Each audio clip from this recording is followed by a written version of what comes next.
Hello friends, welcome to Leon's Club. I am Licho.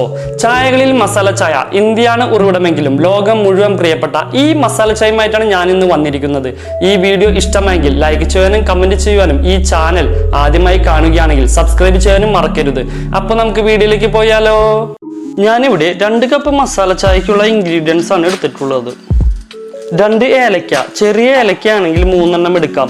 പിന്നെ 1 ഗ്രാമ്പു. അത് കഴിഞ്ഞാൽ നമുക്ക് 2 സെന്റിമീറ്റർ നീളമുള്ള ഒരു കറുവാപ്പട്ട എടുക്കാം. 1/2 ഇഞ്ച് നീളമുള്ള ഇഞ്ചിയുടെ കഷ്ണം. ഈ അളവിൽ സ്പൈസസ് ഉപയോഗിക്കുമ്പോൾ ലൈറ്റ് ആയിട്ടുള്ള ഫ്ലേവർ ഉള്ള മസാല ചായയാവും നമുക്ക് കിട്ടുക. ഇതിൽ ഏലക്കയുടെയും ഇഞ്ചിയുടെയും ഫ്ലേവർ ആയിരിക്കും കുറച്ച് മുന്നിൽ നിൽക്കേണ്ടത്. ഏലക്കയും ഇഞ്ചിയും ഇതുപോലെ ഒന്ന് ചതച്ചിടുക. ഇനി 1 കപ്പ് വെള്ളം ചൂടാക്കാൻ വെക്കുക. എന്നിട്ട് നമ്മൾ എടുത്തു വെച്ചിട്ടുള്ള സ്പൈസസ് ഉണ്ടല്ല അതിലേക്ക് ചേർത്ത് കൊടുക്കുക. എന്നിട്ട് നന്നായിട്ടൊന്ന് വെള്ളം തിളയ്ക്കുന്നത് വരെ ഒന്ന് കാത്തിരിക്കാം നമുക്ക്. പിന്നെ ഒരു കാര്യമുള്ളതേ, ഇതേ അളവിൽ സ്പൈസസ് ഉപയോഗിച്ച് 1 പ്രാവശ്യം ഉണ്ടാക്കി നോക്കുക. അതിന് ശേഷം നിങ്ങൾക്ക് ചിലപ്പോൾ തോന്നും ഇതിനേക്കാളും സ്ട്രോങ് ഫ്ലേവർ വേണമെന്ന്. അങ്ങനെയാണെങ്കിൽ അടുത്ത പ്രാവശ്യം ഉണ്ടാക്കുമ്പോൾ നിങ്ങൾ കുറച്ചും കൂടി അങ്ങോട്ട് സ്പൈസസ് കൂടുതൽ അങ്ങോട്ട് ചേർത്ത് കൊടുക്കുക. ഇപ്പോ വെള്ളം അങ്ങോട്ട് നന്നായിട്ട് തിളച്ചിട്ടുണ്ട്. 2 ടീസ്പൂൺ ചായപ്പൊടി അങ്ങോട്ട് ചേർത്ത് കൊടുക്കുക. 1 കപ്പ് ചായക്ക് 1 ടീസ്പൂൺ ചായപ്പൊടി, അതാണ് കണക്ക്. നിങ്ങൾക്ക് സ്ട്രോങ് ഇനി കൂടുതൽ വേണമെന്നുണ്ടെങ്കിൽ നിങ്ങൾ അല്പം കൂടി അങ്ങോട്ട് ചായപ്പൊടി അങ്ങോട്ട് ചേർത്ത് അങ്ങോട്ട് കൊടുക്കുക. എന്നിട്ട് അല്പനേരം, അതായത് ഒരു 30 സെക്കൻഡ് നേരം അങ്ങോട്ട് ഇളക്കി അങ്ങോട്ട് കൊടുക്കുക. എന്നിട്ട് അതിന് ശേഷം ഇതിലേക്ക് 1 കപ്പ് ചൂടുള്ള പാൽ അങ്ങോട്ട് ചേർക്കുക.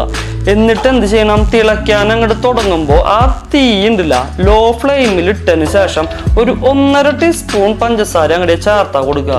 ഈ 1.5 ടീസ്പൂൺ എന്ന് പറയുന്നത് ഒരു മിനിമം ലെവലാണ് കേട്ടോ. ഇനി നിങ്ങൾക്ക് മധുരം കൂടുതൽ വേണമെന്നുണ്ടെങ്കിൽ പഞ്ചസാര നിങ്ങൾ അതിനനുസരിച്ച് ചേർത്തോട്ടാ. എന്നിട്ട് വീണ്ടും ഒരു 30 സെക്കൻഡ് അങ്ങോട്ട് നന്നായിട്ട് അങ്ങോട്ട് ഇളക്കുക. അതിനിടയിൽ ചായ തിളച്ചങ്ങോട്ട് പൊങ്ങി വരാണെങ്കിലേ ആ തീ അങ്ങോട്ടില്ലേ ഓഫ് അങ്ങോട്ട് ചെയ്യുക. എന്നിട്ടുണ്ടല്ല ഈ ചായയില്ലേ പെട്ടെന്ന് തന്നെ അങ്ങോട്ട് അരിച്ചങ്ങോട്ട് എടുക്കണം. അല്ലെങ്കിൽ ഈ ചായപ്പൊടി ഇല്ലേ കുറെ നേരം അതിലേക്ക് ഇടുന്നാലേ ചായയുടെ അങ്ങോട്ട് ടേസ്റ്റ് തന്നെ അങ്ങോട്ട് മാറിയാ പോവും. ഇനി നമുക്ക് ഈ ചായ 1-2 തവണ നന്നായിട്ട് അങ്ങോട്ട് അടിച്ചങ്ങോട്ട് എടുക്കുക. അടിച്ചെടുക്കുമ്പോഴാണ് ചായയുടെ അങ്ങോട്ട് ഒരു ടേസ്റ്റ് അങ്ങോട്ട് വരണത്. ഇത് കണ്ട, ഇത്രയുള്ള സംഭവം. ഇതാണ് മസാല ചായ. എല്ലാവരും അപ്പൊ വീട്ടിൽ അങ്ങോട്ട് മസാല ചായ ഉണ്ടാക്കി അങ്ങോട്ട് കുടിക്കുക. എന്നിട്ടുണ്ടല്ല അതിന്റെ ടേസ്റ്റിന്റെ അഭിപ്രായം ഉണ്ടല്ല അത് അങ്ങോട്ട് കമന്റ് ബോക്സിൽ അങ്ങോട്ട് കമന്റ് ചെയ്യുക. അപ്പൊ നമുക്ക് അടുത്ത വീഡിയോയിൽ അങ്ങോട്ട് കാണാട്ടോ.